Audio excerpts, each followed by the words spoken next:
The philosophy in my house was, if you do what you love, you will be successful at it. Very logical, but so untrue. It's not really about your passion, it's about where you go. History is vitally important. When we think of NATO, who are the people until months ago who had military bases all over the world? The US. The US. That's exactly what Athens was doing. Now we own you.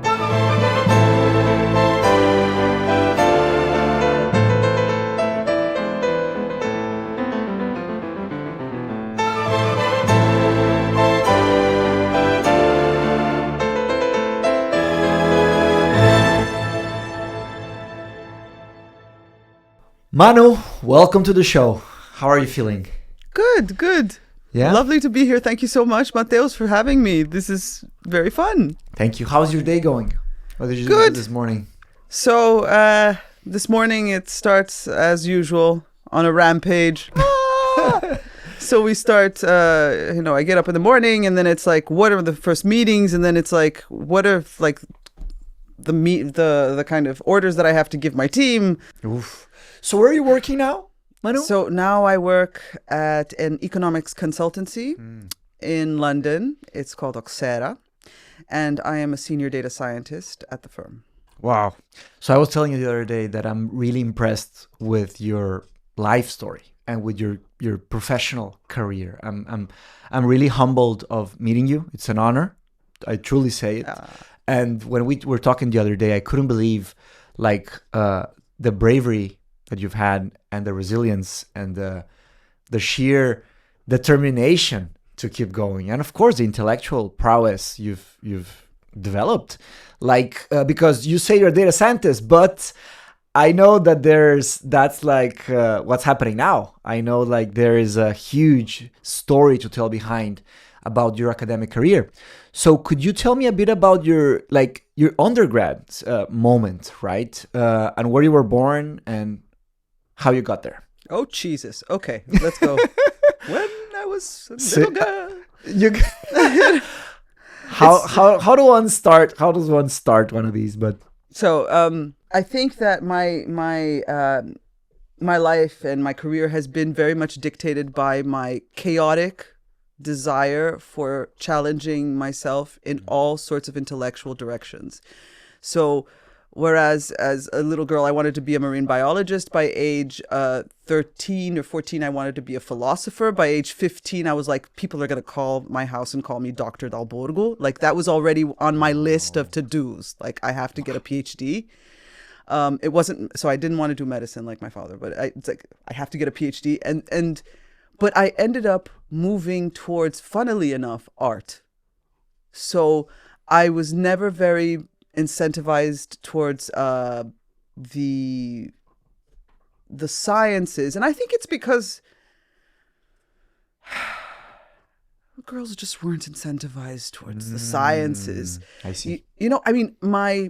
I remember in high school, an algebra teacher said that I wasn't ready to go into the next step in algebra. I teach mathematics. Wow. In algebra. Wow. Algebra. And the reason was because I was an ass in class. I would ask him, why is it X?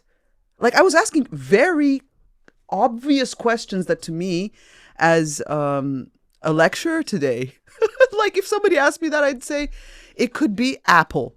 It could be, stove. It could be asterisk. It could be... It's a variable. Exactly. It's a symbol. It doesn't need to be X. I was asking a very valid, deeply philosophical question. Yeah. The philosophy of maths. Yeah. And this guy was just like, she's an idiot. Jeez. Yeah. That really gets me going. The shallowness of some tutors that they just want to... impart what they need so the student memorizes stuff, does the exam, and gets out, right? Exactly. So mathematics is a lot about memorization, and I'm not against it, because I think it's like exercising the body. Memorizing is kind of like working out your brain. It's not bad for you, but it cannot be the only muscle that you work. There has to be critical thinking. I remember when I was in university, when I was in the economics department, and I was learning at the time game theory, the mathematics of the interaction people, entities, anything. Mm-hmm. And I wanted to know very simple. I wanted to understand what the proof was for differentiation. Do you understand what I mean by that? Yes. I did do the derivadas in español. Esatto, derivadas. Yeah, derivadas. So differentiation is basically is like how great is the change if I increase x by 1 unit. Okay, the x-axis by 1 unit. And he was like, this was a PhD at the time who was teaching me. I was still, in the middle of my, was he? No, he was a postdoc and I was a PhD. And he said, "Oh, you people from the humanities, you always want to know why." Jesus. I'm like, no shit, Sherlock. Yeah. That's a big, difference that should be united, right? Obvious. We should all have the capacity. We should all be able to ask why. Yeah. All right. Okay. At any point, I guess. Yeah. Yes. Why not? Yeah. I don't know. For me, why is the reason for doing anything? Right? And so essentially when I was younger, I decided I wanted to be an artist. Like this was the time, I fell in love with like Louis Bourgeois, Marina Abramovic, who I later met. You met Abramovic? I met Abramovic. Wow. Well, she signed my book once in London, but You met her too? Yeah, but I didn't talk to her. Oh, she talked to me? Really? I was crying at one of her... Wow. Because for personal circumstances, I divorced at the time, and I was very, very sad. And then I was at her Serpentine Gallery exhibition, In which city? London. In London. Yeah, so Hyde Park. And she was there. I didn't see her. She was there. Was she doing a performance? No, she was just observing people because it was a performative space. So people would do certain things, like you had to count beans for an hour. I remember that. Count rice. And, she did kind of a center and a whole philosophy of patience. I don't know. Okay, so then I started crying. Guess what? She comes over to me. She said, "Do you know why I'm doing this exhibition?" I said, "No." She said, "Because I haven't cried in over a year." So she had been doing that so that she could cry. Isn't that crazy? That is crazy. I mean, that it had the intended, outcome for me. I mean, it's more related to my personal events, but it doesn't matter. I mean, and then she said, "You know what you have to do? You have to go outside and hug a tree." Oh my God. You went and you did I it? hugged like 50 trees that day. I was like, Marina told me. That is a great exercise. Our daughter hugs trees, and I started doing it, and I'm like, oh, this is nice. It's like delicious. You connect with nature. And to this day, I hug my magnolia. Oh, nice. So you met her, and that made a big impact on you. How old were you? 28. Mm-hmm. So basically, she had been my lifelong artist love affair. Wow. Freaking love her. Or, Barbara Kruger and the Guerrilla Girls, the ones that you saw at my house, the Guerrilla Girls. Freaking love them. And all of these kind of really hardcore feminist artists. And then I got into the reading of, Germaine Greer, Judith Butler. And Judith Butler and Germaine Greer and other kind of philosophers always had this kind of a little bit of a classical inkling. Okay. And that really attracted me. Oh, I liked the classics. And the first word, which is really weird, the first word I ever learned in ancient Greek was from a Jesuit professor of mine at art school who taught us polemos. Pole is many, no? Poly is many, but many. polemos means war. O polemos. Polemos means war. Poly means many, yeah. Polemos means war.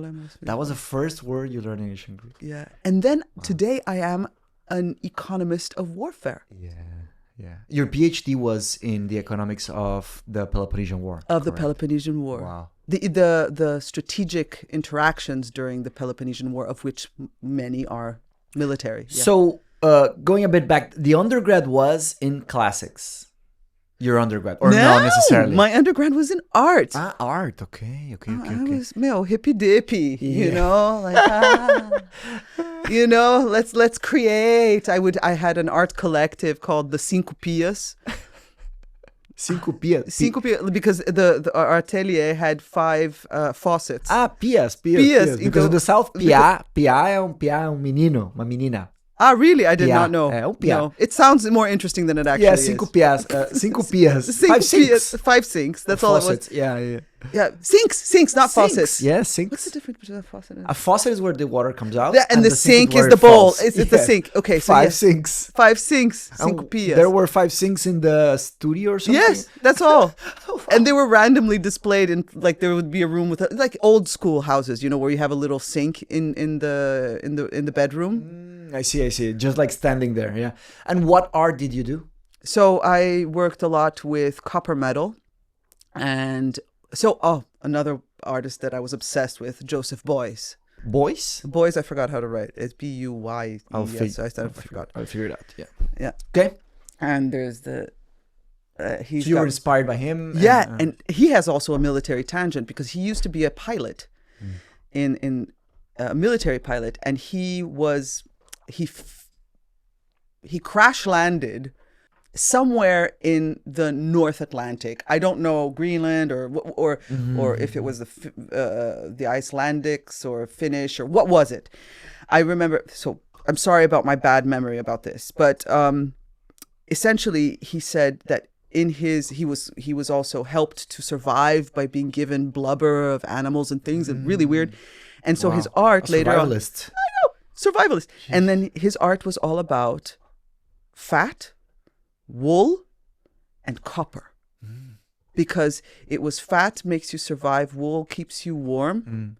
Like fat feeds you, wool keeps you warm, and copper is the energy, is the transistor, it's the electric wiring and everything. Like everything. It's life. Crazy. So then I got obsessed with wool and copper because I didn't know how to make, because I was obsessed with clothes. So I wanted to like make sculptures for the human body that you could wear, wearable sculptures. Wow. Wearable sculptures made of copper and wool. Remember, this is the 2000s. This is the time of Galliano, of what's his name?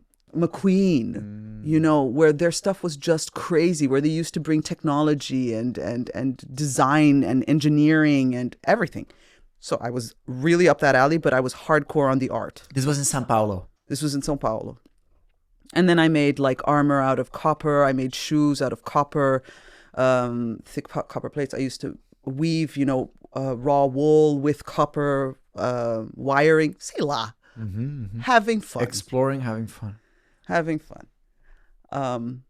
I was privileged that I had the most hippy-dippy parents in the world who told me, follow what you love. You know, follow your passion. And That is such a cliche, but... But I mean, is that better than the other option, which is stop dreaming? Yeah. Like, what a way... Okay. I think it's like... It's kind of one of those things where, you know... If you're raised in a certain way, you rebel against how you're raised, kind of thing. It's a bit of that, I'm sure. And so it was just that it was always the philosophy in my house was, if you do what you love, you will be successful at it.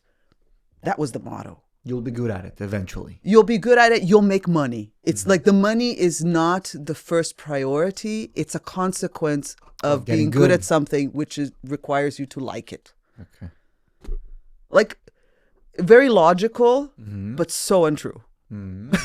Okay. Yeah, because some things that you love make no money at all. Right? None. Like art. Yes. Yeah. Like the chances of making it in the art world, what are they? What are the odds? It's minute. It's really, really brutal. I mean, it's even smaller probably than like the movie industry or even fashion industry or like, I mean, it's just...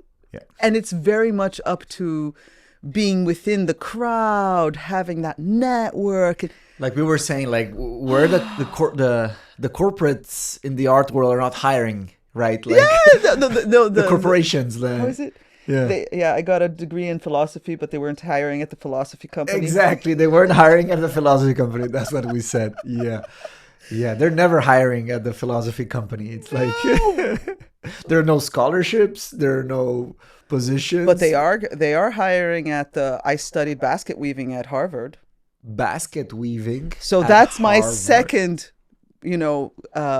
issue with like the whole follow your passion shit, which is it's not really about your passion. It's about where you go. So, for example, you see this in the US. I mean, if you have a degree from Harvard in what I kiddingly say basket weaving, in whatever dumbass, thing you were able to get in, it doesn't matter. It's Harvard on your CV. It gets you places. The interview. It gets you the job. It gets you the network. It gets you everything. A lot can be said for that in Cambridge and Oxford. Cambridge and Oxford, and yeah, of course. Okay. Of course. And Yale and Stanford. I mean, at some level. Yeah, at some level. MIT. Yes, at some level. But like Harvard, Cambridge, Oxford are very much in their own league in that sense. Yeah. It's like once you're in forever. That sounded like a sect, it is sectish, like a ritual. But like that's another thing that you should really strive to get into, because it's like that's success as well. Basket weaving at Harvard, getting accepted. Yeah. Out of all the basket weavers. No, it doesn't matter what you do. It's But the thing is, so I was listening to a podcast yesterday about how. It's very tangential. I'm sorry. Please do. That's what a good podcast is. It's tá bom. Tangential. Vai, explora o que você quiser. Pode falar em português também. Tá bom. É bilíngue, né? É bilíngue. Qualquer coisa. Tá em casa aqui. Ok. Porque o meu português realmente é tipo, eu sou bem of the hood in Portuguese. Like I speak quite properly in English. When I speak in Portuguese, it's like, oh my God, what favela are you from? Like, what gang did you... They say we're different. Eles falam que nós somos diferentes pessoas. Assim como você sabe idiomas, você é diferentes pessoas. Completely. O que você acha que é verdade isso? Absolutely. Okay. Like I am wholly middle class in Portuguese. No, in English. Oh, okay. In English, I am like steadfast middle class, maybe even a little bit higher middle class, because now I have like a tinge of British English now to my accent. But in Portuguese, I am like lower middle class, like very close to the periferia. If I had just a couple more different slang words, I'd probably be Lapa. You know what I mean? A Lapa, sim. Samba na Lapa, né? Samba na Lapa, yeah. They were the best. They were the best parties. They were? Yeah. See, I don't know. Okay. So I'm not from that world, but I speak like them. Okay. It's really weird. It's really weird. I don't know why I picked this up. It might have been like something through my brother. I went once with a couple of friends in São Paulo. Ah, yeah? Yeah, with the Wolves of São Paulo. We had a group called the Wolves of São Paulo. It was like international Os Lobos. People. Os Lobos de São Paulo. Ai, caramba. No, but it was in English. It was, it's some friends from, around the world that lived in São Paulo at the time. Yeah. But anyways, what was the tangent we were in? See, my ADHD really takes over here. This is what the problem is. Okay, we can go back to the art then. Okay. So we're talking about art, and the way you developed yourself as an artist produced something in your life that took you to the next level. If I'm not mistaken, this was in the United States when you were taking care of my grandparents. Your grandparents. Was that in Florida? Yeah. Okay.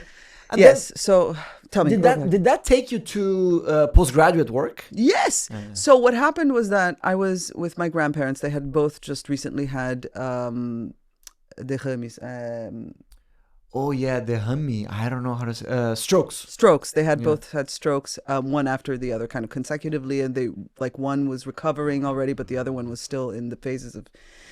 Wow. Yeah. So and my mother had just come out of cancer, and my aunt had MS, and the other. I mean, it was just like, how things just explode in your family, and then it's like, Manu, like what is going Manu, on? let's go. We have to help, and then I kind of put everything down and I went, and it was fine. Like, I did want to be with my grandparents. It's not like it was a burden at all. I freaking love them. They're still alive? No. No, they're gone, unfortunately. But I love them. Like, to this day, I think of them very often. Wow. Anyhow, so as I was there, and we were together and everything else, there was the local university, Florida State University. And I said, well, whilst I'm here, might as well maybe like do some kind of, sit in one class or something and, in whatever time I have and see what they have. Let's look at the different courses. And then the first thing was they had this kind of humanities, global thing, humanities kind of world history one, which was great. And then I liked that. And I started reading the Iliad and the Odyssey as part of the curriculum, which is great. And then... How does that work in universities in the US? Because I hear, like, sometimes I see in movies or in books, I read books, that people just sit in classes and they just join. You can't just do that. You have to, you're not taking it for credit. So, I forgot the term for it. But is it open? It's open. Like a guy can walk in and sit? No. You have to talk to the department and they have to give you a seat. It's also because of fire safety and stuff like that. Okay. But you're not taking it for course credit. You're just listening. You're just sitting there and listening and doing your the stuff. Good part. Right? Exactly. Who cares? I don't care. Who cares about credits? Exato. Yeah, that's my philosophy. That's my philosophy. Yeah. Okay. So I was just listening, and at some point I discovered they had an ancient Greek. This is the moment of love. The Lara moment of love. There we go. Corgi, she wants to come with. Okay, come with Pop. Okay, good girl. I'm so beautiful. Yeah, she just. Oh man, but she's wild. Yeah, you saw how she barked when you came in. I know. Yeah. So you started to sit in some classes, like in world ancient prehistory to ancient to medieval history to pre-modern. Like, so I read everything in this course. It was the most amazing course in the world. I read. So it was everything from, like, for example, Assyrian and Mesopotamian literature. Wow. About the floods. How many weeks? Was it one of those like 10 weeks? It's not 10 weeks because we have more weeks in US semesters. So it was like, I don't know, 3 months, 4 months. Okay. It's more like in Mexico. In Mexico is like several months. Yeah. Here there's 3 terms in a year. Yeah. In the UK. In Mexico it's 2 terms. Yeah. In the US it's 2 terms per year? Yeah. Okay. Yeah, it's 2 terms, exactly. Okay. They're not 3, they're 2. Cool. And also, for example, we wouldn't read the entirety of the Iliad. I would do a selection. So books. So it would be like book 1, book 2, book 6, book 9, book 10, book 11, book 12. Cool, like a focus on in a book from the the Iliad. And the Aeneid. Then we do kind of similar books. Cantos, so right. No, canto. Well, like 24 cantos. Is that the Iliad? No. Cantos are Dante Alighieri. Yeah. So it's a different word. Yeah, cantos is Dante, but like on the Odyssey, is it separated by? It's books. It's books. Okay. It's books. It's book 1, book 2, book 3, book 4. Oh, okay. It's called books. And so and they've got it's 24 books. 24 books. So I bought the one you told me, which should be right here. The Odyssey. Emily Wilson, yeah? Emily Wilson, there we go. She's amazing. So why did you recommend this to me? So I recommended Emily Wilson because, so recently when I was writing a paper, a lot of the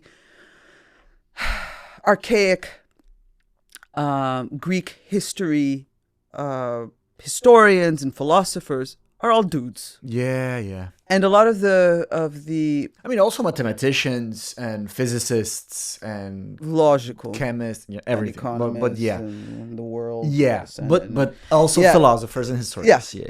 So and what it kind of really puts a bias on how different characters are perceived and what certain translations are actually saying. Like an authority and like a monolithic version of it. Yeah. And that's it. For years, no one... And uncontested. I will tell you a great conspiracy theory I have. That's the only conspiracy theory I have, which I love and I will never release. Let's do it. But other than that, so Emily Wilson kind of sheds light on some of these passages where they're actually talking about birth. So for example, Agamemnon is on the battlefield and he's fighting and he's bleeding. Okay, he's just been hit. He's just been wounded. And the metaphor, as you know, there are many things in many passages within the Iliad and the Odyssey, which are descriptive. So they'll talk about, like, for example, flies on a body in the battlefield, like flies on a pail of milk that's been sitting out for days. So it's like, there are always these kind of metaphorical analogies that are just so powerful and horrible. And one of the analogy that is made with Agamemnon's wound is the amount of blood that a woman loses in childbirth, because it's the sacrifice. And that parallel had never been made because the translations didn't bring that out as being about childbirth. They just ignored it completely. But in the ancient Greek, that's what it said? Yeah. So they just jumped and they decided? No, because you have always, you can go one way. When someone rings the bell, calma Lara, calma, ya, mamá lo va a agarrar, basta. Didn't work. We were both like, wow, she got it. Yeah. One still tries, right? Like to talk to dogs. Okay, want to go down, girl? Okay, go. But the door is closed. Jesus.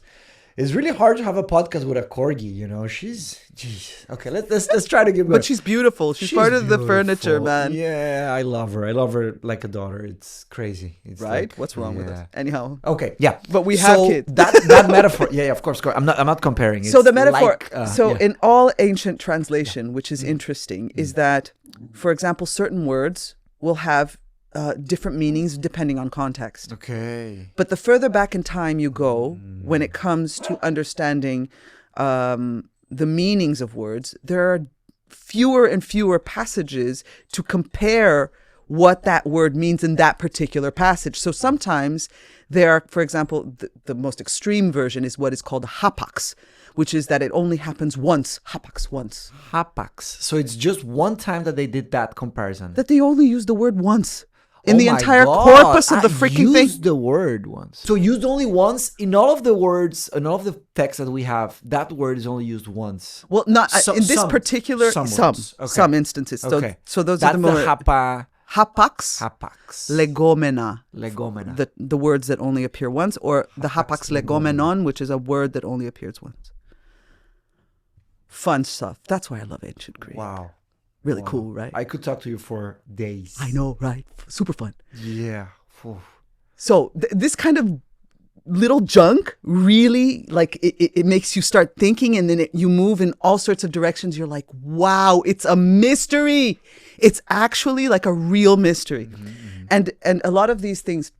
So what Emily Wilson does is that she recontextualizes a lot of how they talk about women within the Odyssey, which is servants were just simply called concubines.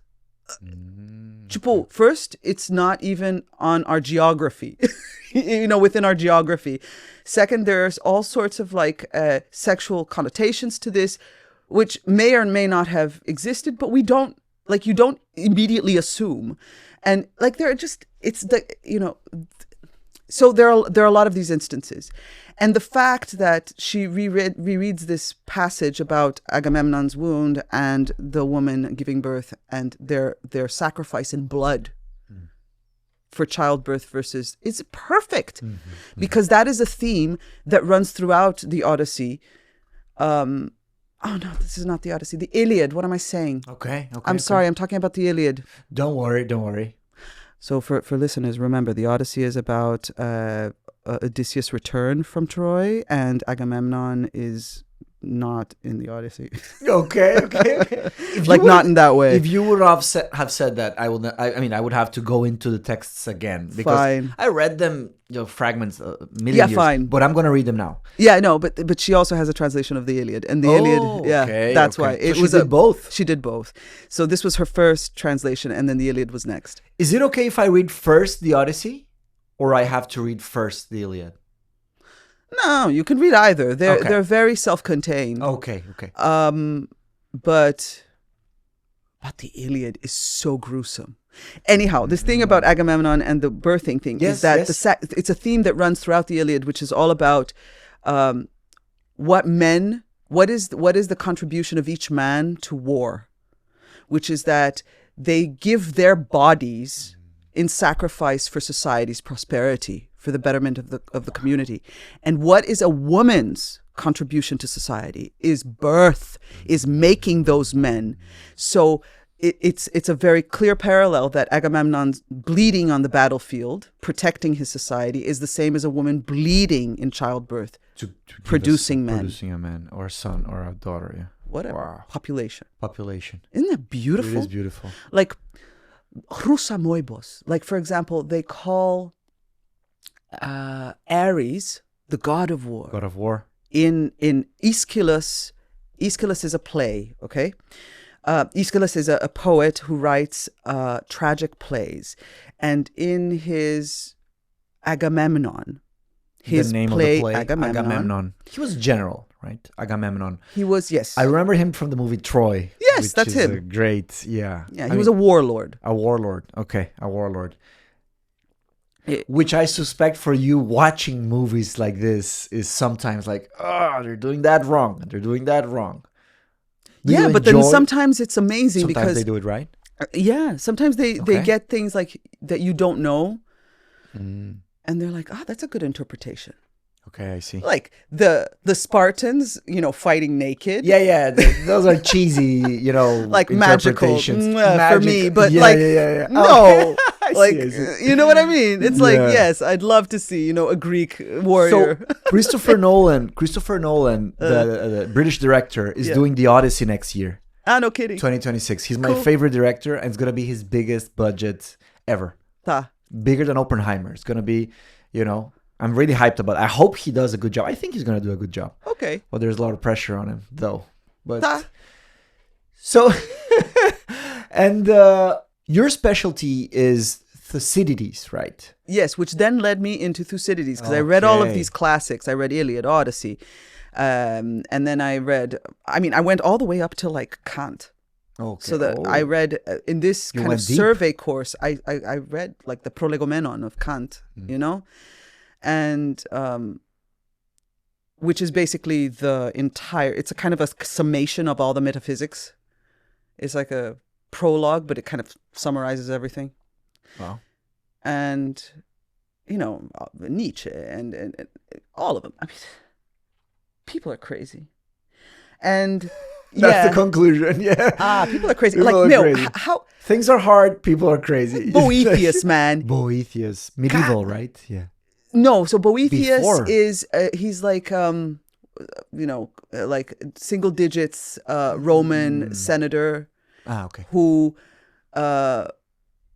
is he's talking to philosophy. Like he's in jail and he's talking to philosophy. Like as a person. I love these guys are so crazy. Like Dante Alighieri, like what drugs was he on? How the hell did he write yeah. Divina Commedia? Yeah. And how magical that he got so many people angry. I used to say as a teenager, I want to be like murdered. Wait, I want to die by murder. Can you tell me about like I want people to get so angry at me that they want to murder me. Like that's how did you wait. Tell me a bit about that Dante getting people angry. I didn't. No, I didn't get into that. The Divine Comedy is like a challenge, very critical assessment and comedic assessment of all of current society. He has people who are still alive already in hell. He's like, your soul is already burning in hell, even though your body is still alive. Wow. He's an ass.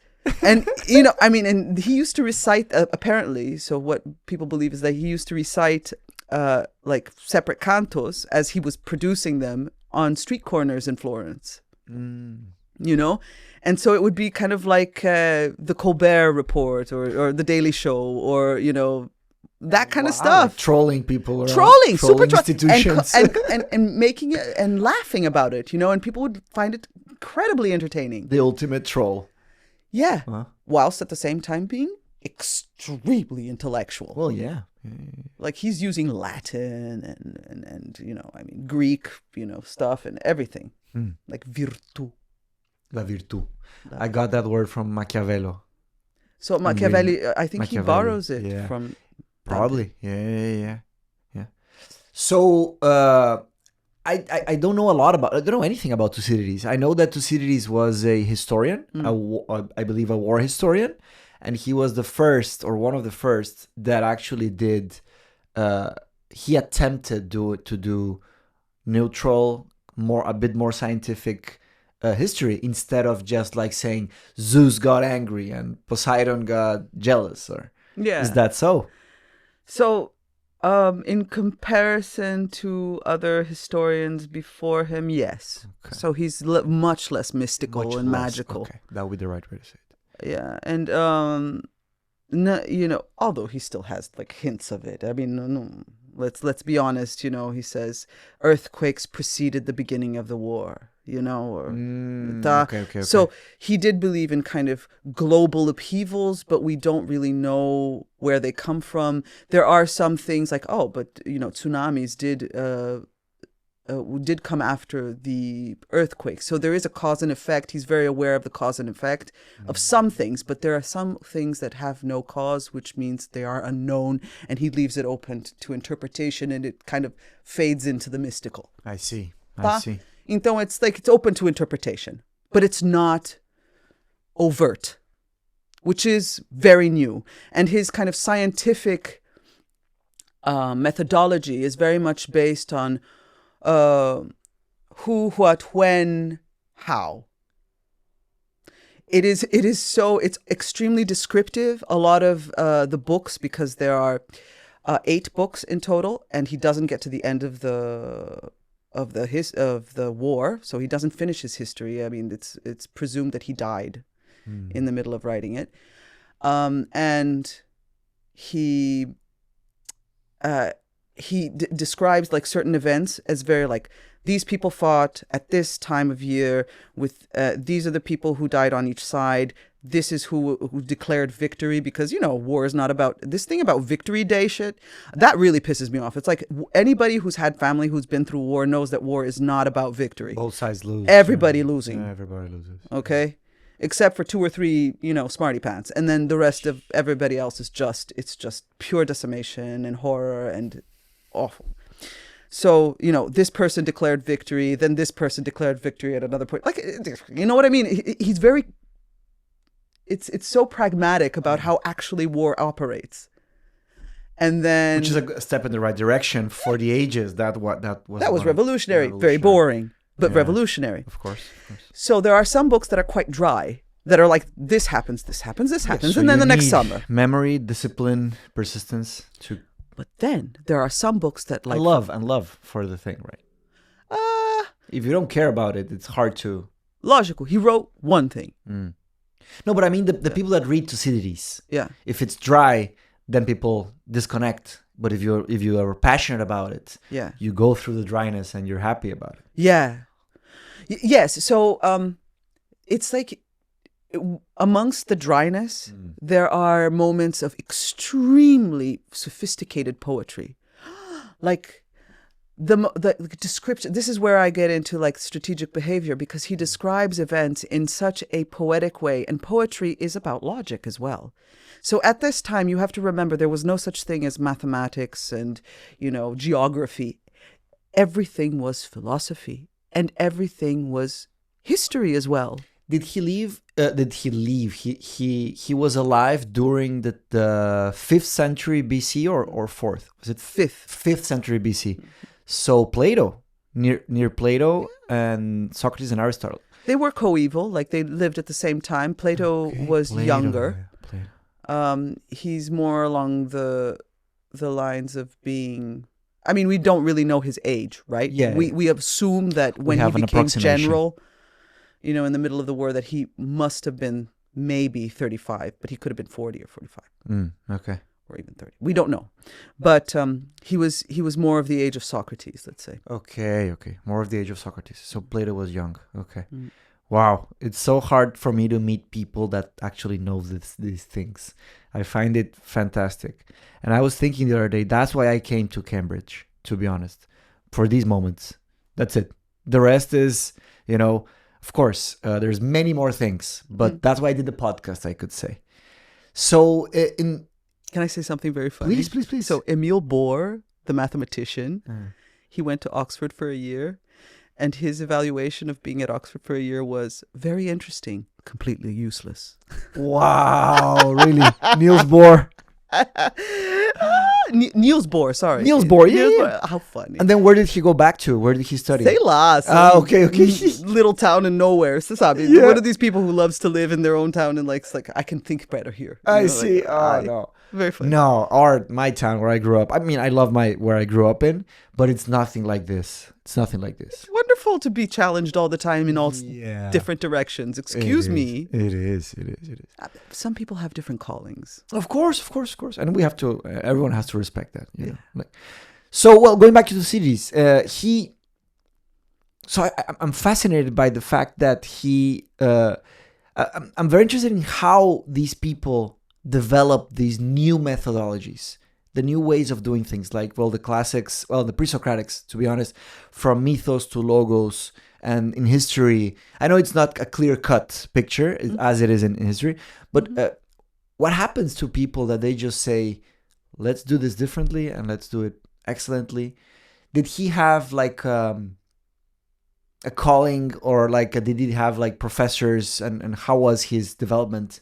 Okay, so obviously this was not a one-man operation. Okay, there is a lot of back and forthing, in the sense that you can see that the different books, they refer to each other back and forth. They've been edited. There's sometimes edits that are forgotten. Like in one place, he rounds the number to 40 ships when actually elsewhere he says, no, there were 42 ships. So he has a more precise number. So you know that there was back and forthing. And for example, using hapax legomena, right? Or legomena, which are just like, for example, concepts that he would use in one book, and then he would reference it in another book. And he said, this event is very similar to this other event that happened years later. Wow. Okay, so remember, he's linking all these events, and he's trying to create an order and a system of, like, for example, what are the patterns that we see in history that we can then use to understand future events. So when we do encounter a set of circumstances, we know in some way that we can predict it with some certainty. That there are some things that will necessarily follow the cause and effect thing, right? The whole idea that strategic behavior is all about understanding history as a sequence of cause and effect, and that there are possible outcomes, and all these possible outcomes depend on what players are doing and what they want. That's why I and a couple other people have dubbed. Actually, just one other person, Tsibellis, George Tsibellis, who was a political scientist and also a mathematician. We dub Thucydides the father of game theory, because he really understands what repetition, about what possible outcomes could have come of it, and that there is a necessary set of events or set of outcomes that can happen, could happen. Game theory it's a different way of looking at history. It's conditional. There's no fate. It's not an optimization problem. Okay? It's not something where if we optimize, this is the prediction. It's not a point prediction, right? The prediction is a set of possible outcomes. It's a Bayesian world. It's conditional. If this happens, that may happen. If that happens, this could happen. It's about possibilities.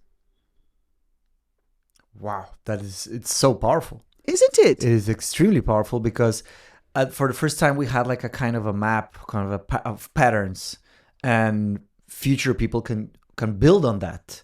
Isn't that what history is in a way? Well, exactly. I mean, in one way you're saying, well, he's imposing a lot of what he believes to be the causes. But there is like this innate desire to believe Thucydides so much because of his dryness and way of just recording things in a very Hippocratic method. Do you understand what I mean by Hippocratic? No, I don't understand.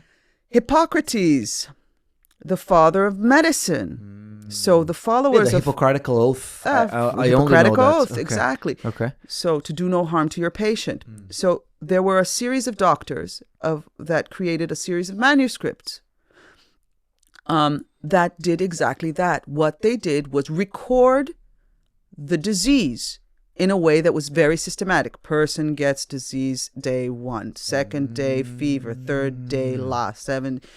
And what one of the patterns that the Hippocratics always found was that there was a 7th-day critical moment that the person would either live or die in 7 days. 7 days. Okay. Like that, it was the 7th day would determine their life or death. Wow. Yeah. According to them. Exactly. This was a pattern they had identified for certain types of diseases. Thucydides, there was a plague in Athens in 429. And Thucydides describes the plague. He lived that. Yes, and he survived Pericles dies. Pericles dies, but he survived. So Thucydides lives.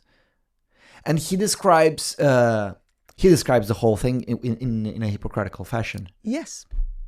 Not Hippocratical, because it sounds like hypocritical. Yeah, sorry. Hippocratic.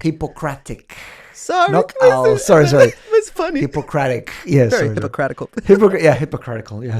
Yeah. Hippocratic. Hippocratic method. Wow. So he got inspired by Hippocrates in his way of doing medicine. But remember, history was mathematics, medicine, philosophy, economics, everything. There was no such thing as disciplines. Disciplines happened with Aristotle. Yes. That's after Plato. Categories, right? Categories. Species. That's all Aristotle. The rest was everything together. Aristotle was obsessed with patterns. That guy had autism.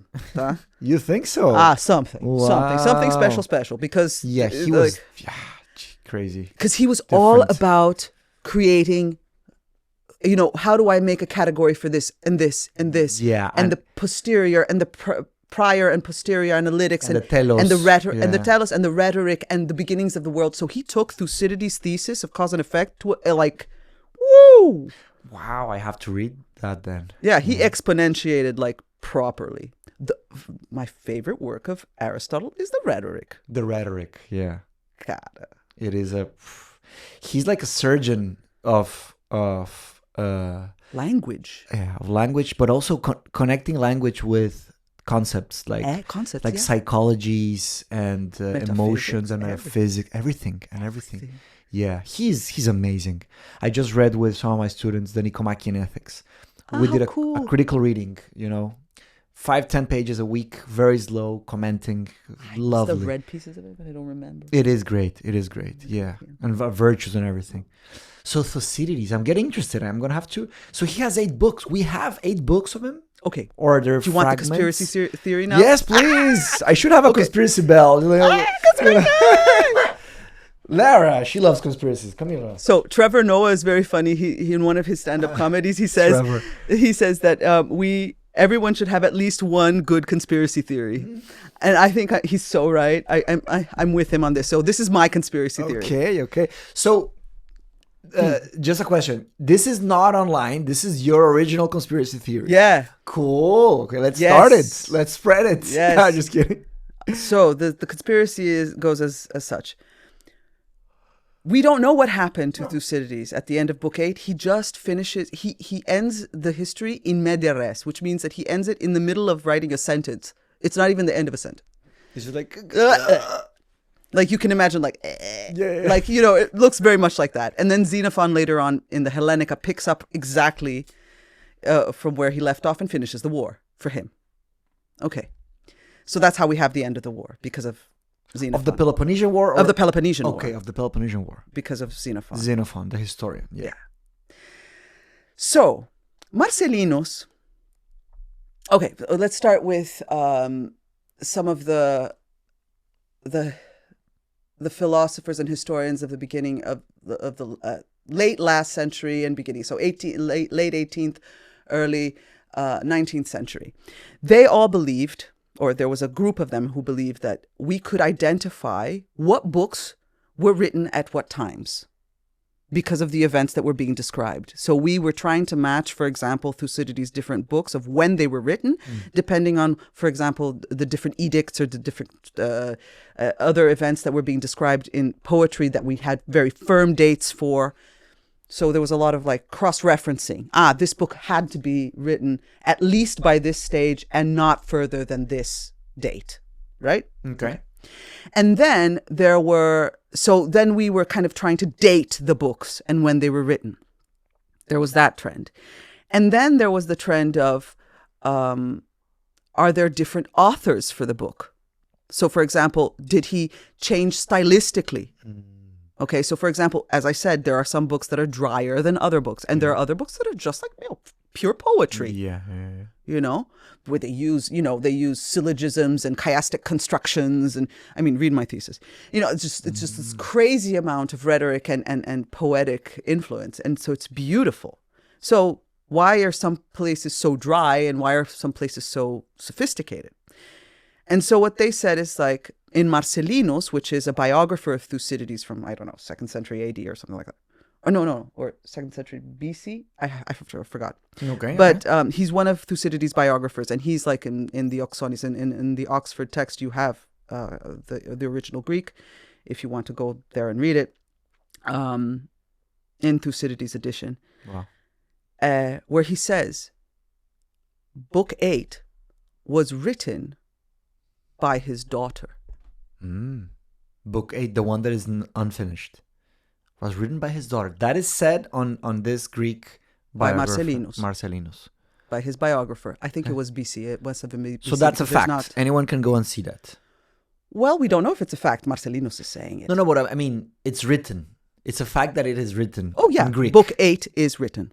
No. I mean, that the biographer wrote that somewhere. Yes, it's written. Okay. It's there. It's his. Okay. It's his work. That's the evidence we have. That's the evidence we have. Okay. He says Book 8 was written by his daughter. His daughter. Okay. By his daughter. And all of these historians, right, went in and they said, stylistically, we have to prove, or we have to find whether there's a stylistic difference between Book 8 and the rest. And then they found that it was consensus that there was no real stylistic difference between all of the other books in Book 8. And so they said no. So definitely all the books were written by Thucydides. Flip that on its head. Why not all the books being written by his daughter? By his daughter. If they have no stylistic difference. And we know that Book 8 was written by his daughter. And we know that the Book 8 was written by his daughter. So says Marcellinus. And why would he lie? No real reason. And in fact, usually you would want to suppress that information because a lot of, for example, women writers are anonymous in history, precisely so that people will read them. Yeah. And what if she emulated the exact same style of her father? Also. So that's what that's another possibility. Okay. That's another possibility. Yeah. But let's explore the conspiracy, because this happens a lot in history. Like, for example, Tolstoy, I mean, his wife, she wrote, she did a lot of the work for him and with him, and even copying manuscripts and recopying and discussing, and she's not even mentioned at all. And there's a long list of Einstein's this happening. first wife as well, doing the proofs and actually writing most of his work. And then the computers, right? How did you say it when you showed me in your? There was one of the paintings, in your home that it was one of the photographs. One of the photographs. The computers were women. Computer ladies. Computer ladies. Yeah. So when things were underpaid and highly intensive, like labor intensive, and so that's what they would hire them for. So the Astronomical Society and and Turing's labs as well, and Cambridge in general. So there were the computer ladies, and these were women who did the calculations, the mathematical calculations by hand. Right. Like this guy did the equation, and then they did the whole, like the calculations for. Yeah, I mean, so they, for example, Hidden Figures, right? So black women in the NASA, in the NASA work, same thing. Those were computer ladies. Those were computer ladies. So going back to the daughter of Tucídides, what do we know about her? Nothing. Yeah, history. There's a like they didn't preserve their lives at all. Like, no, they preserve some people's lives. Like there's a lot of, like, for example, more men than women. That's what. Yeah. Oh, for women were underrepresented. Absolutely. Extremely, yeah. And if they do get remembered, they're a whore. Yeah. Hypatia de Alexandria. Hypatia. That her story is horrible. Yeah. I do a lecture on her, and And she's the only one that we have some fragments and things. But do we have fragments of her mathematical very works? few. No, we don't know her theories. We don't know her theories. None. Like, we don't know her philosophy. What we do know is her ethics, that she stood for the public investigation of science and philosophy. She wanted to get the public involved. Her lectures were open, and she thought that we had a civic duty to get involved with the academic world and the political world. She united those, as Plato argues in the Republic, right? Like, if we don't have this involvement of the knowledge and power, have them together. She kind of embodied that, and she was killed. Yeah. No, in the most awful. She was the first witch. Did you know that she was considered like that? She was drawn, quartered. Her pieces of her body were severed. No, she was skinned alive. She was then quartered, and pieces of her body were drawn by horse all over the city, and then her pieces were burned. Yeah. That is good death, man. That is a forever, good death. That is proper. Like, how would you like trying to kill? How would you like to die? Have you thought about that? I always said that. So I jest. But murdered. Like, we hate your ideas. But then you have people trying to murder Trump, and you're like, nah. It takes away the greatness from it. You know, it's like if it's JFK or. You mean dying by your academic ideas? Exactly. Because of your academic ideas. Yes. I want equality. Die, witch. Burned at the stake. Silence her, destroy her. So are you writing pieces related to this? Are you no longer? No longer. You did write and publish about the misrepresentation of women in history. For example. You haven't written about that. No, so I never you actually. should. I know, but with what passion. time? Yeah, time is the question, right? But, this goes out to the listeners. Yalla, let's get this show on the road. Let's do this. I'm happy for you to take out the idea and go forward with it. It's very cool. Yeah. Because it's always been assumed like, oh, if it's not different, then it must be Thucydides. But then there are the two alternatives. Either she emulated her father, or she actually wrote the whole thing. Like, duh. That would be a great PhD investigation. Yes. Okay. So no one has done that? No. Listeners, there's an opportunity there. Go to Harvard and try to... No, but this is way more... This is impactful. How would this change? Are you kidding? If you say that Thucydides is a woman? Shit. Okay. So the implication would be that her father wasn't actually important. No, he was the source of information. Okay. He was her. He was the informer. He was traveling around gathering information. The and grunt, she was doing the writing. The grunt work. Yeah. And they were aristocrats, right? So she might have had a great education. Mm-hmm. Okay. So she could have had the assets to produce such quality work. Exactly. Okay. Yeah, and women, in high status. I'm sure some people are going to get angry about this. Logical. Yeah. Everybody at West Point is going to go completely ape shit. Because, from Colin Powell to Clausewitz to everybody who's ever been like a hardcore military historian has always quoted Thucydides on the most hardcore issues. Might is right and all this stuff, the power politics that we see in the Trumpian area of the realpolitik that is 100% like Thucydides inspired. Like all these very male values, the most male values you can imagine are Thucydidean. Are based on Thucydides. What if she was a woman? Wouldn't that be so cray? It's like, I'm a lady. That would be crazy. So you went into game theory then. Yeah. After your period of class, and then you did a PhD in the economics of war, right? And my postdoc is economics of war. Your postdoc. My PhD is Thucydides and game theory. It's understanding Thucydides' rhetoric in depth, like very granularly, understanding his concepts. What is he doing? Moving different. What is he repeating? What are the events that he says have matching patterns? What are the concepts he's using to be able to match these different events? Like Thucydides and the brain. Like, Okay. Jacqueline de Romilly, how can I forget her name? Like, okay. So she's the one who first started studying the different concepts and structures and patterns within Thucydides' history. She was just like me, like completely obsessed with him. Like, no, he's amazing.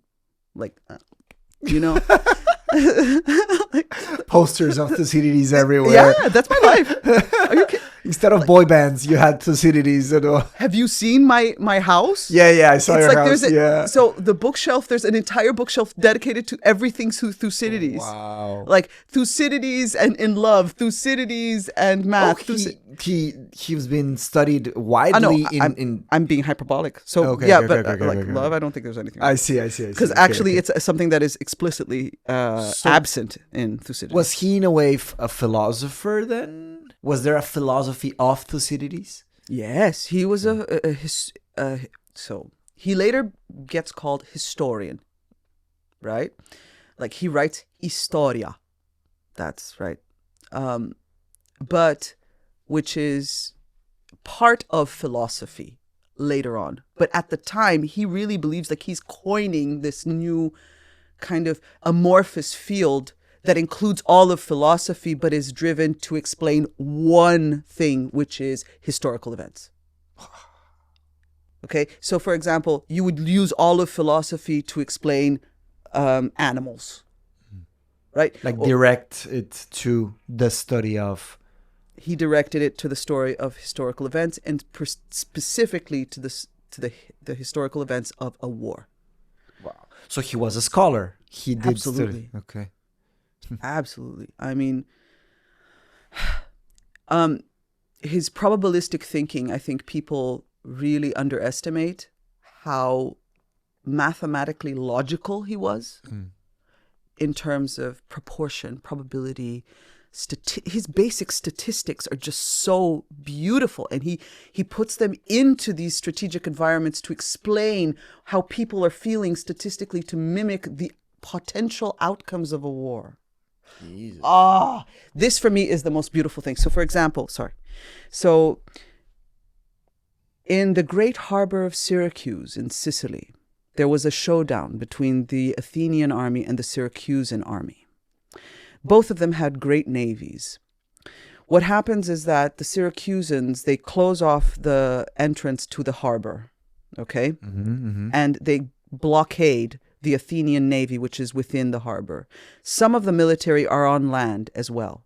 Okay, so the Syracusans also have their army on land, but they have also brought in their navy because they're in their harbor, right? So the Athenians are trying to attack, but they blockade. So now all of these 200 ships, okay, trapped on either side are trapped, and they're fighting. And the people on land, half of them Syracusan, let's say, or proportionally more or less, half of them Syracusan, half of them Athenian, are watching this chaotic naval battle take place in front of them. Wow. And what Thucydides says is that some were shouting victory, others were crying defeat. Okay, I'm paraphrasing, but basically that's it. So half of them were like, and some, so some of them were saying, we're winning, others were saying, we're losing, and some of them were swaying as if to mimic the actual outcome of the war. It was in the balance, in the sense that it would... So the outcome, the prediction of the battle's end was basically being mimicked by the statistical probability of these people collectively, collective perception. That's deep. Yeah. Deep. Yeah, man.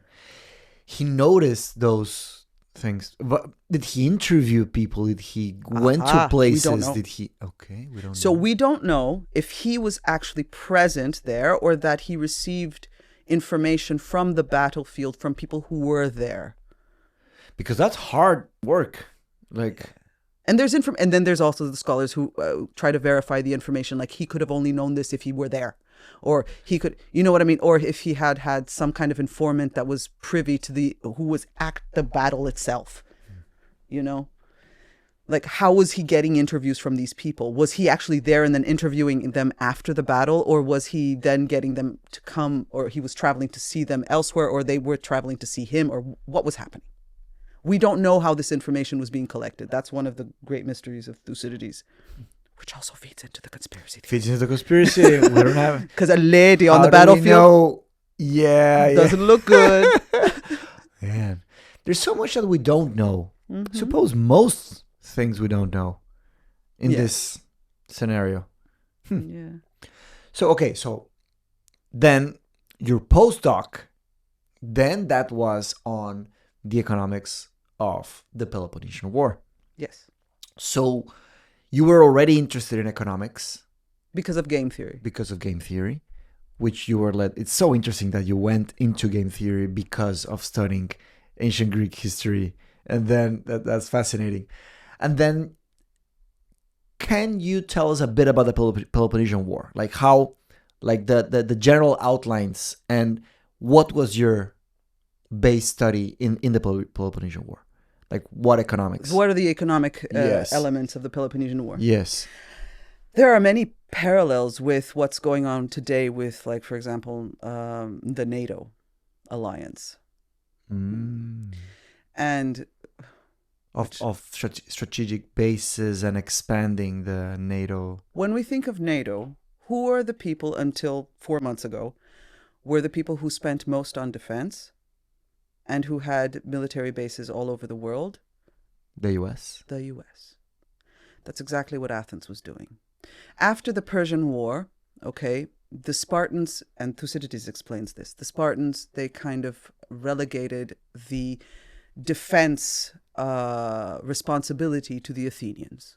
They said, we're going to allow you to be in charge of defending the Greek states from another Persian invasion. So you create an alliance. Okay.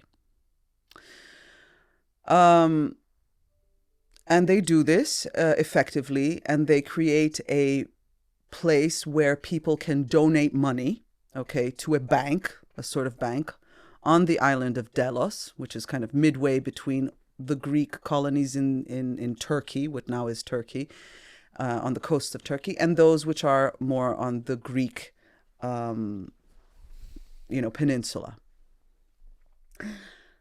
But what happens is that people had the option to either donate money, just pay the Athenians, here, we're giving you a cash donation so that you can then spend on building more ships and hiring more troops, right?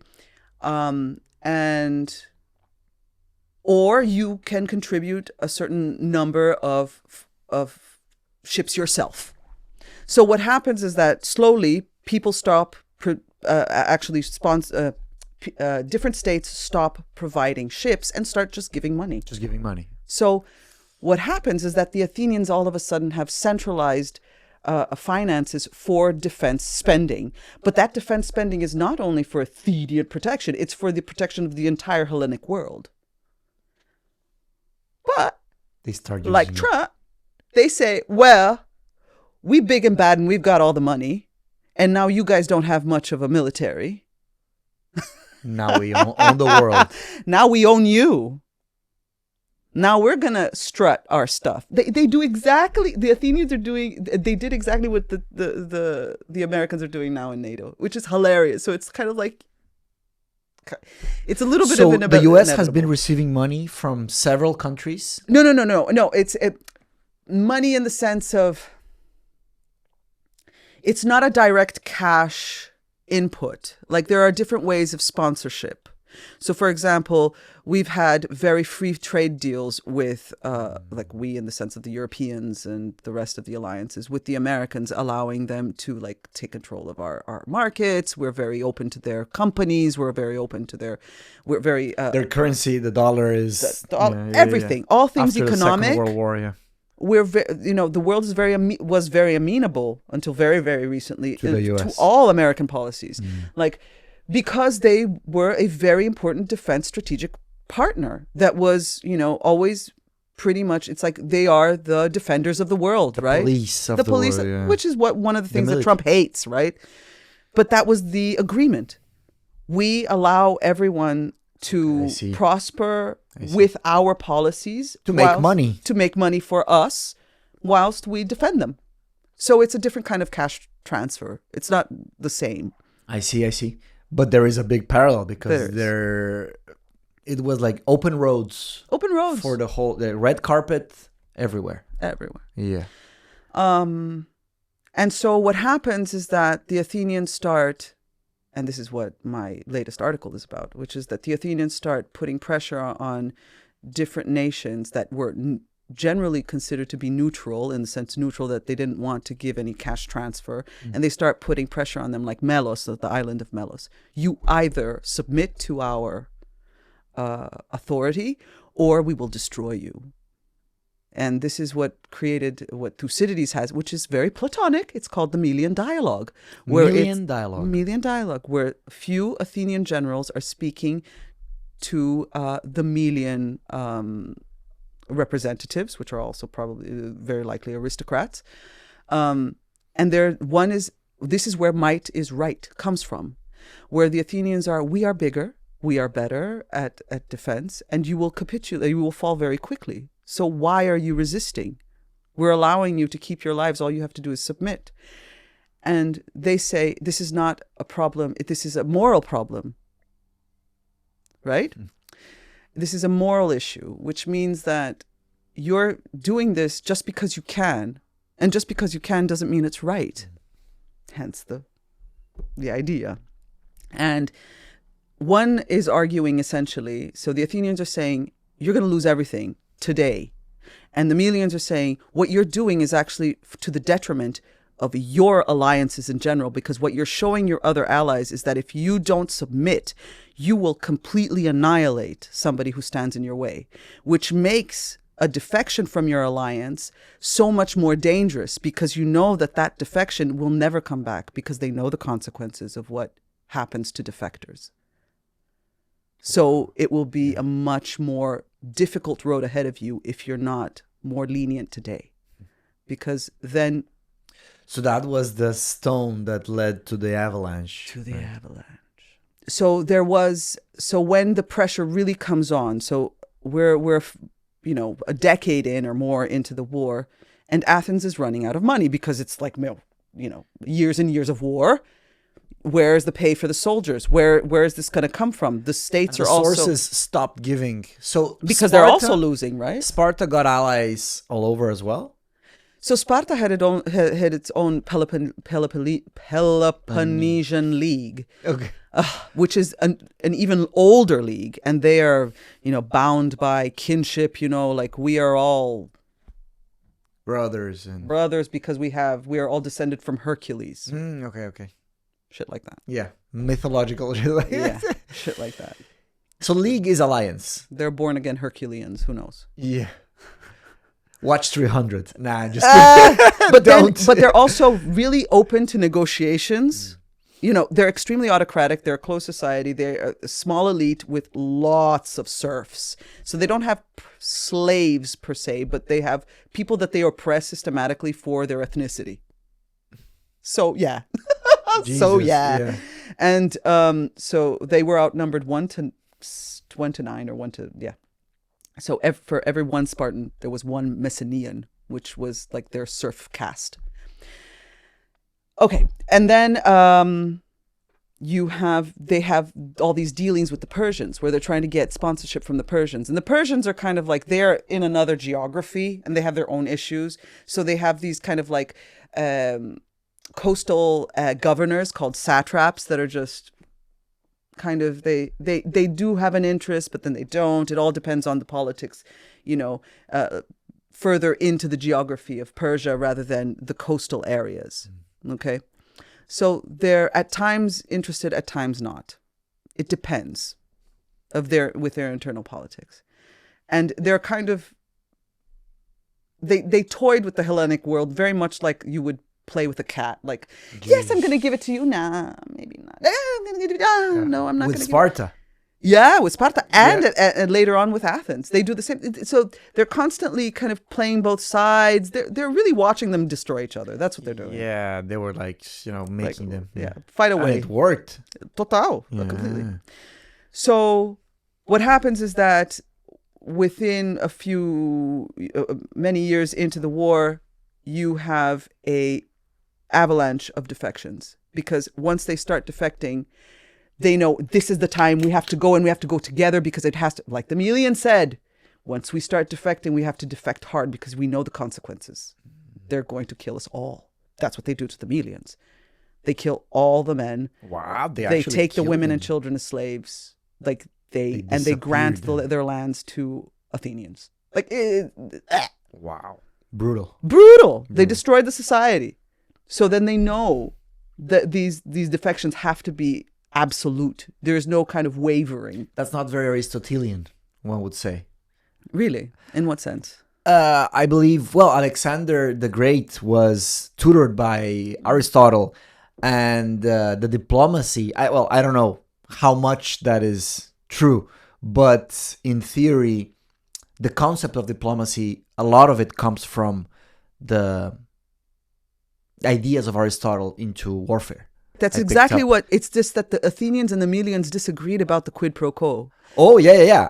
I'm talking about the future, Aristotle. On that case, they got destroyed. That's the wrong way to do it, I would say. Yeah, I don't know. I don't know. I mean, they were going to die anyway. Oh, okay. You know? So they took them all out. I mean, they said, okay. So they said, the Melians were like, you're taking everything from us except our lives. So we get to keep our lives if we capitulate. But if we fight you, we lose our lives. So the only thing that's really on the line is our life. So they did capitulate and they ended up dying? No, they didn't capitulate. The Melians? The Melians fought. They fought and died.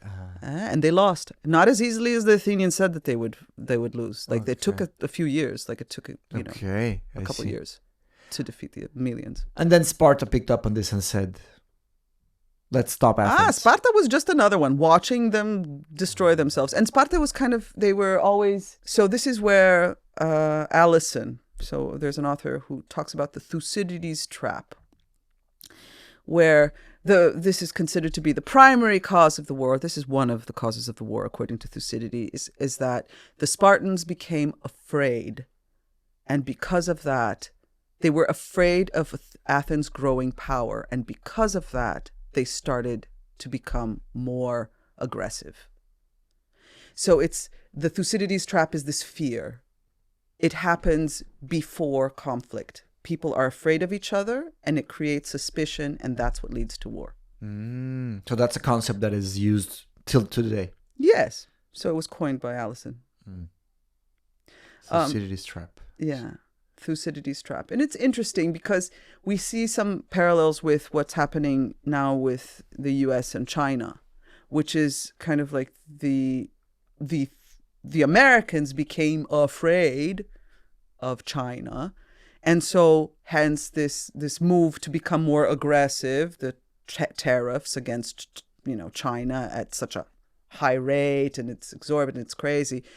So it's fear. It's basically fear-based. It's not rational. It's fear-mongering that leads to conflict. Yes, it's fear that leads to war. What do you think about the fact that, for several years, we didn't have any open country-to-country invasions, like attacks? I mean, there were a lot of conflicts around the world, and the US was invading and doing a lot of things. But what happened with Russia, what is happening with Russia and Ukraine? Mm-hmm. And that's very old school. Think about it. Territorial invasion. Yeah. Because, I mean, that is the definition of what empire was for the British, for the Portuguese. It's about territorial expansion. That's old school empire. What's modern empire? Apple. Oh, yeah. Tecno-feudalism. Yeah. Yeah, but it is. It's like it's network expansion. It's the data, the citizenship of a company. So I am a citizen of Google. I'm not you know what I mean? I'm American, I'm British, I'm Brazilian, but I'm also a citizen of Google. Because, for example, there's an excellent book right now that's just came out called Apple in China, and it shows how Apple in the early teens, 2000 teens, invested 2000 teens. That's a good way of saying it. Yeah, I don't know.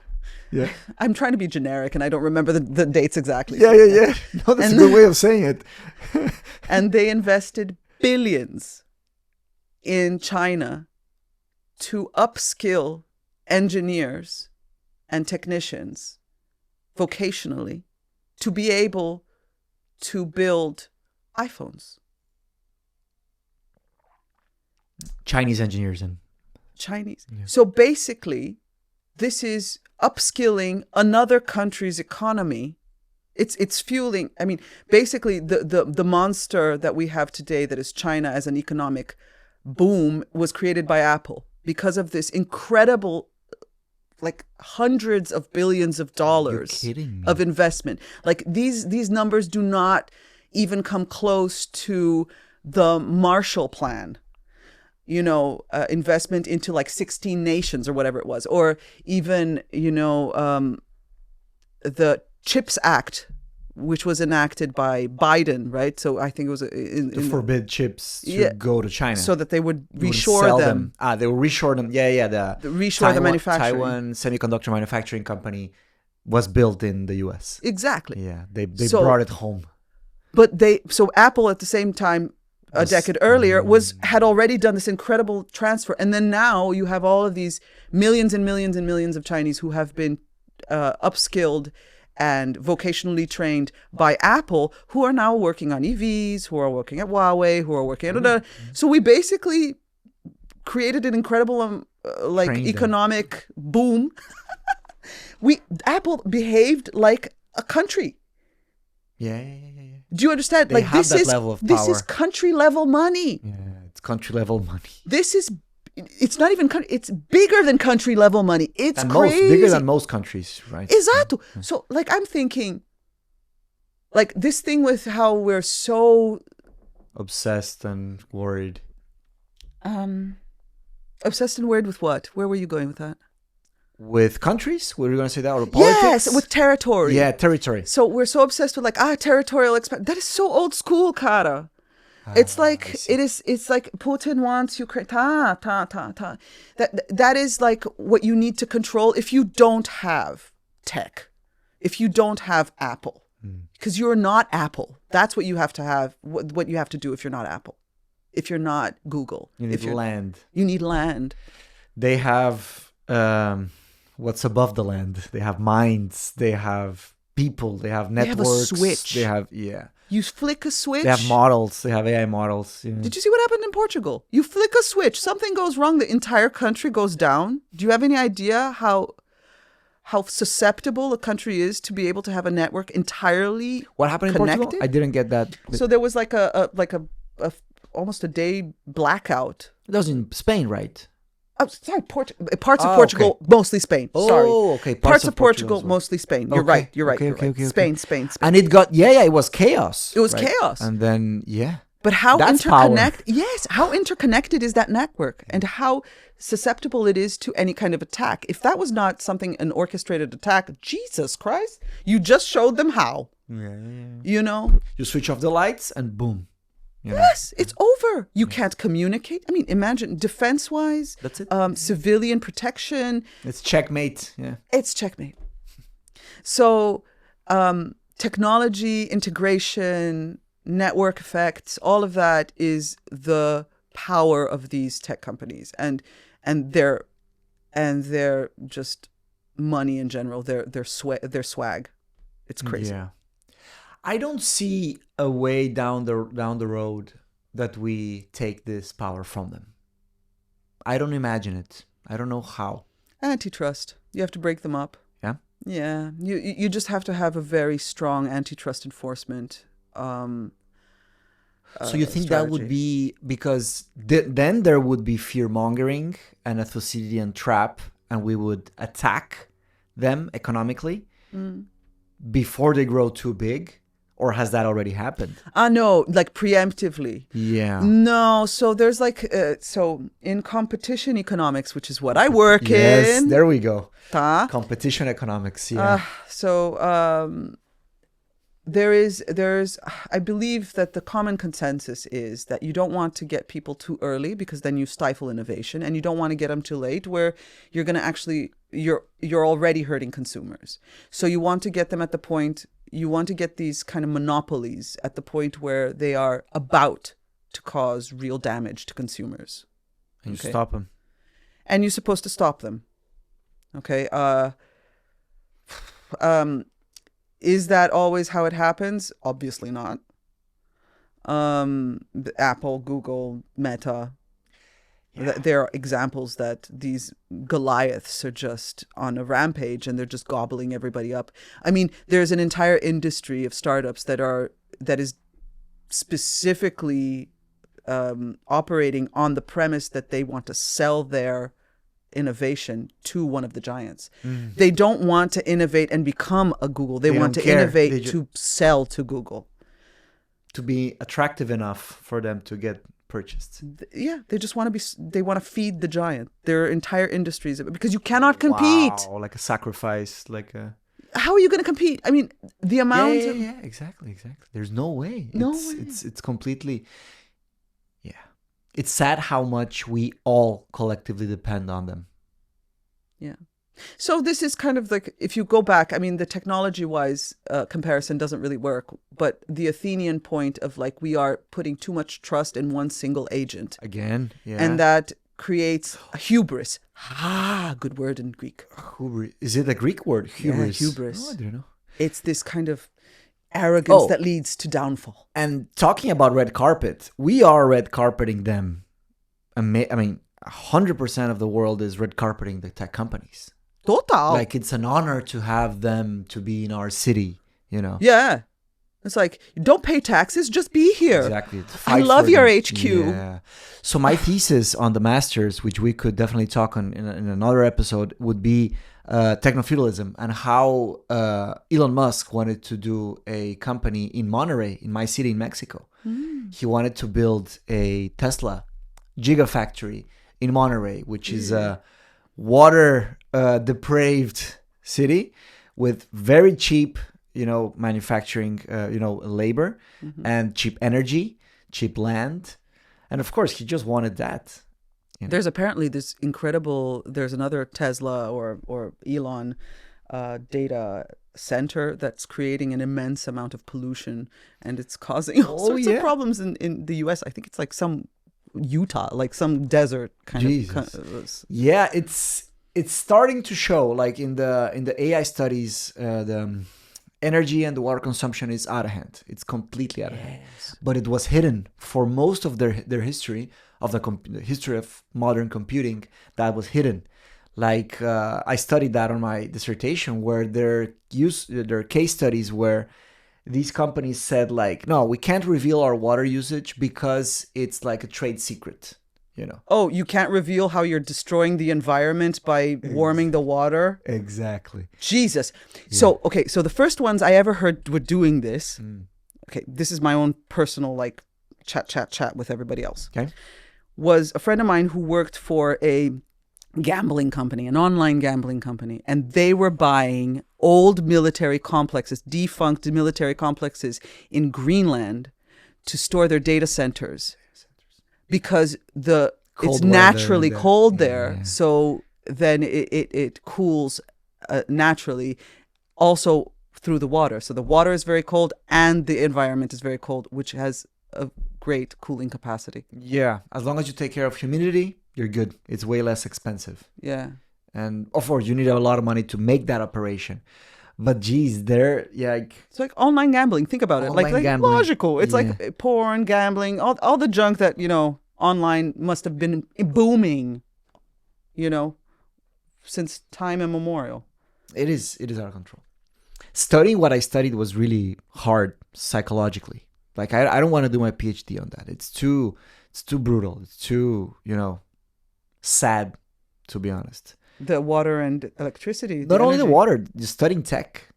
I'm tired of studying AI and tech. Aren't you? It's like... Oh, it's hilarious. Are you kidding? It's like a soap opera. It's like... It's a soap opera. Illogical. It's Vampy all over again. Remember Vampy? Vampy? Vampy, a novela, Vampy. Where everybody was a vampire. Wow, da Globo, a Vampy. So 90s, right? Oh my God, yeah. Like, I loved Vampy because it was so, like, it was... So you grew up with those as well, yeah. Sim. Eu me lembro daquela do... O Rei do Laço chamava dos carros. Tem várias que o cara... They're so great. Vamp era uma de vampiros. They were That's all a very specific joke that I don't know if Brazilians are gonna get it 100%. 100%. Yeah. But it was like it's entertaining and it's funny and it's kind of like dark, you know? It's like they're eating people, but at the same time they're extremely funny, all of the characters. Like you get that from Mark Zuckerberg and Elon Musk and Hasabi and all of them. They're just so psychotic. It's like you put Andrew Tate in the middle of the lineup and you're like, not much of a difference. Yeah. You know, like tá tudo ali. Jesus. They're so funny. You saw this woman that is out from Facebook that she was very senior and she broke, I read her book. She broke ranks. Oh, you read the book? I read the book. Can you tell me a bit of that? I mean, logical. She's fantastic. Yes. She's inspiring. So she was doing policy. She was a policy advisor for Facebook, and she would go all around the world trying to spread the word and trying to help to promote Facebook and have Mark talk to different international bodies like the UN, or speaking to presidents or prime ministers or whatever it was, or technology, officers of any kind. And she was particularly interested in trying to tap into like becoming more useful on the political stage. That was her intention. So she says that was her intention, to become useful, so that they would understand that this was a tool that they could use to spread political campaigns in different ways, not manipulate. Oh, yeah. There we go. So then she starts breaking. So she breaks rank. Line, right. Exato. Especially like a hand of power. With AI. So she breaks rank and she tells all about, how their personalities were how Mark didn't initially care. He always wanted to stick around with the engineers and she was always pushing for it. And then once he understood that it was like, attention, and he liked the attention, then he started getting involved. And he was always very amused at how people were using like Cambridge Analytica or the Philippines, how people were using his plan. He was amused. He was like, I didn't think of that. Oh my God, that guy. Right? Like, an idiot. See, there are people that are certainly going to get murdered in one way or another. That's no longer my dream, because I don't want to be in that group. Yeah. I want to live long and be like Margaret Atwood, and like, chill. hey, motherfucker. Yeah, keep criticizing them. Yeah. Jesus, it's like, how do we even, that's one good thing that is happening. Like, she's giving interviews, she wrote the book, and then the government has to do something. How many times has Zuckerberg been in Congress? Sei lá, maybe less than a dozen or something. Yeah. Like and have things changed? Nada. The first time he was in Congress, it looked like they were all trying to be his friend. Like, I remember I went to your office. Oh, it's so great to meet y'all. It was like, oh my God. See, it's the Harvard thing. I'm telling you. Harvard thing. I'm telling you it's the Harvard thing. Like, we're both from Harvard. Like celebrity. Scary, celebrity because billionaire, right? Because they understand that they're basically talking to like this mega important person that has so much power. It doesn't matter that he's 12. It's like talking to a boy king. It's a boy king. You're talking to a boy she said that on planes. He wanted to play board games and he had to win. And everybody let him win. Everybody let him win. The boy job. king. Mas é isso. Jesus Christ. And the thing with Sandberg, oh my God, it is so true. This lean in bullshit, remember about her, like, you're a woman, you gotta lean in. I don't know, right, yeah. Okay, so Sandberg, the CEO of Facebook, she wrote a book called Lean In, where women had to have a seat at the table. And we, okay, sure. I agree, the premise is good. But then it's like, all of this, like, it's okay to be a woman, it's okay to be a mother. And then, what's her face? The author of the book, Sarah Wynne Williams. Yeah. Sarah Wynne Williams. Yeah. So she talks about how Sheryl Sandberg, during the time that Lean In was published and that they were promoting it and everything else, of course, the women were always expected to do all of the housework and all the event management, as per fucking usual. And also that all of the executive women, they had this thing where they were talking about being mothers and being participative and also being the boss, girl boss, stuff like that. But they all had like an army of nannies. So you're not, and Facebook itself had a culture of being overworked and being this kind of obsessed with work. It's like, if you're not working, you should be working kind of thing. So when are these women actually being moms? And we know the army of nannies. Do you know the expression in Brazil, what we call them? É o exército branco. Exército branco. It's the white army we call in Brazil, because Brazilians, they're very, caste system based, and they like to have their nannies all dressed in white, like their nurses. Oh my God. So they're called the exército branco.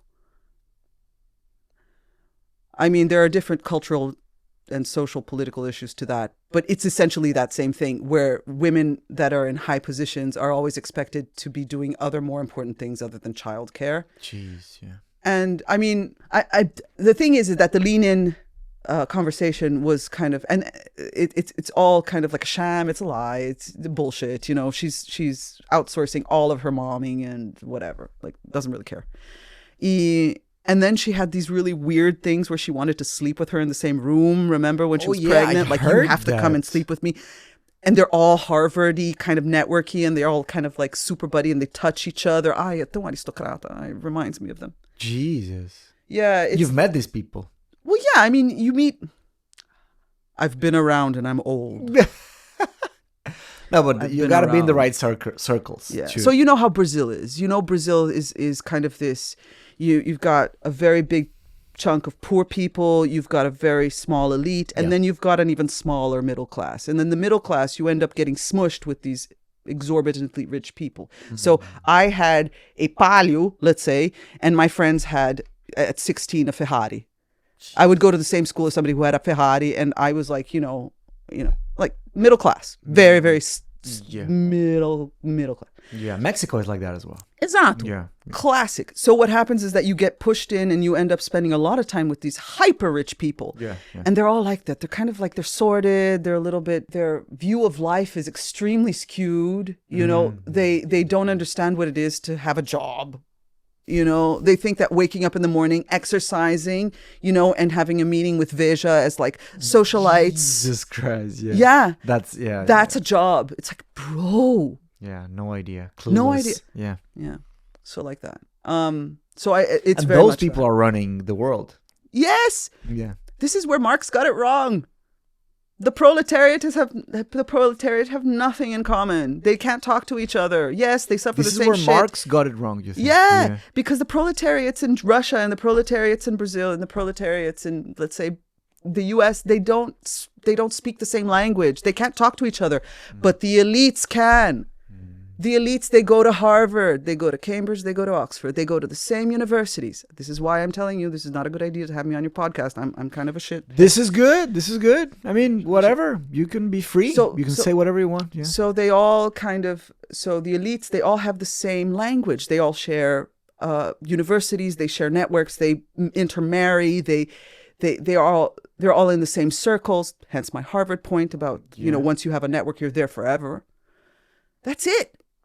They control, and they're super inbred.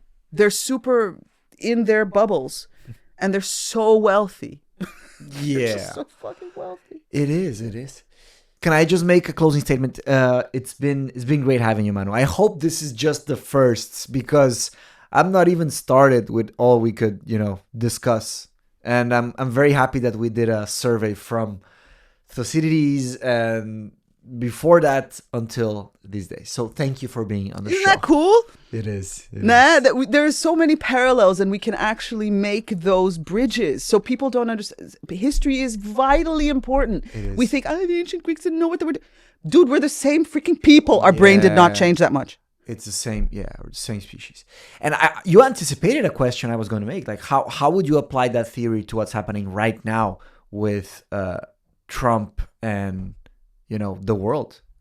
Well, we're doing the right thing. Yeah. They're doing the right thing. The Europeans are militarizing. Everybody's doing the right thing. The Chinese are saying, screw you. Yeah.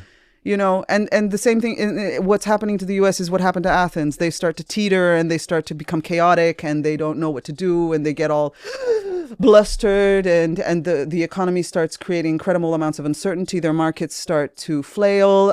People have less confidence in bringing their goods here. That happened to Athens as well, which was supposed to be they had a harbor, which That was also the largest market in all of the Greek world. They were the place where you could get everything. The population starts turning on itself. They voted themselves out of democracy. In Athens? Yes. They voted themselves out of democracy into an oligarchy. Prescient, yeah. Prescient. Fascism. Yeah.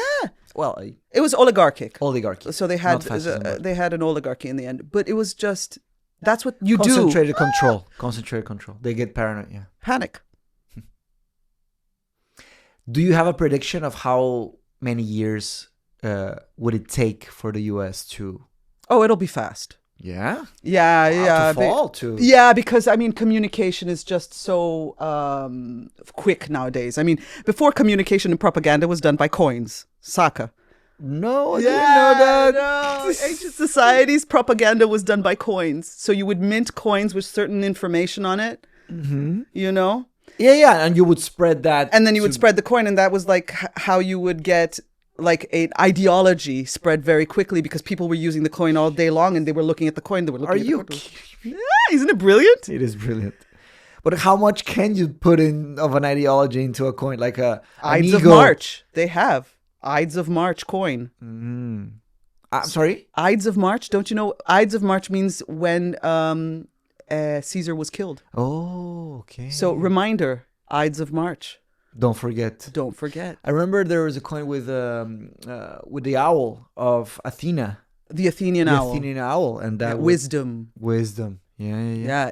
Strategic intelligence. She's not the goddess of war. She's the goddess of strategic military intelligence. That's Aries. Wow. Aries is war. Aries is war. Yeah. So now communication happens so fast. You would predict like in a few years the U.S. could face. I'm thinking, watch the next year. Watch the next year. I think that the radicalization of the Trump base is very strong.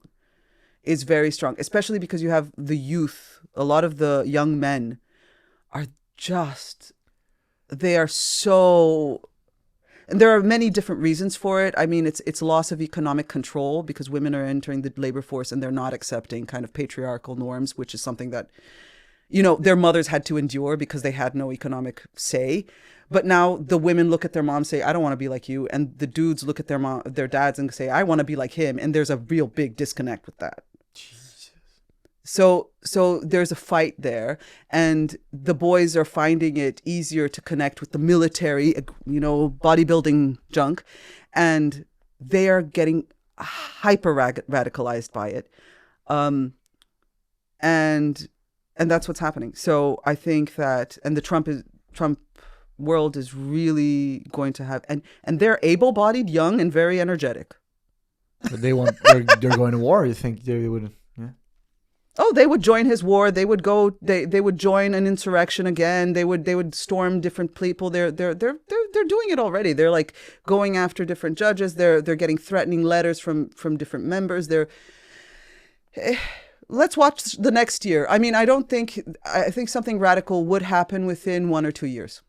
Wow. Unless there is some kind of, leadership on the opposition that really rises to the occasion and puts some kind of stopper on this wound, it's 1 or 2 years.